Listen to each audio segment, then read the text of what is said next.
दर्शकवृन्द दुर्गा प्रसाई आफै गाडी चलाएर अगाडि बढ्दै हुनुहुन्छ।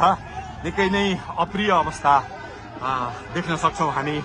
यहाँ प्रहरीले अश्रु ग्यास चलाएको छ।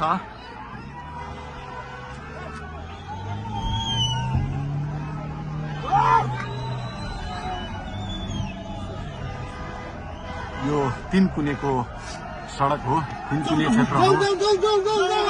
उहाँ आफै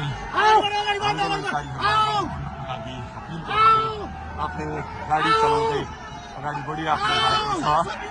हामी दुर्गा प्रसादसँगै अगाडि बढिरहेका छौँ। यहाँ निकै ठुलो मात्रामा युवाहरूको उपस्थिति देख्न सकिन्छ।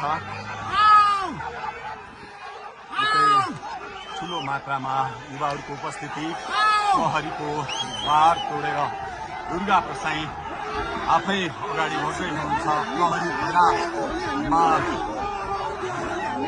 प्रहरीलाई गाडीले पेलेर दुर्गा प्रसाई अगाडि बढ्दै हुनुहुन्छ। अगाडि बढ्दैछौँ। जहाँ कसैले रोक्न सक्ने अवस्था छैन। दर्शकले प्रहरीलाई दुर्गा प्रसाई पेलेर अगाडि बढिरहेको भएको छ।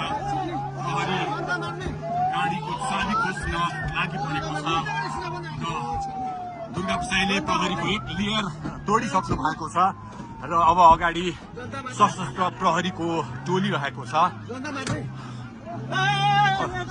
उहाँ अगाडि बढिराख्नु भएको छ। यो गाडीमाथि प्रहरीले अन्धाधुन्दा लाठीचार्ज गरिरहेको छ। तपाईँ देख्न सक्नुहुन्छ दुर्गा प्रसाईको गाडीलाई प्रहरीले रोकिराखेको अवस्था। उहाँले यो प्रहरीका सम्पूर्ण सुरक्षा घेरा तोडेर दुर्गा प्रसाई अगाडि बढ्नु भएको छ र यति बेला तीनकुनेको यो पुलबाट अगाडि बढिसकेको छ। यो दृश्य अगाडिपट्टि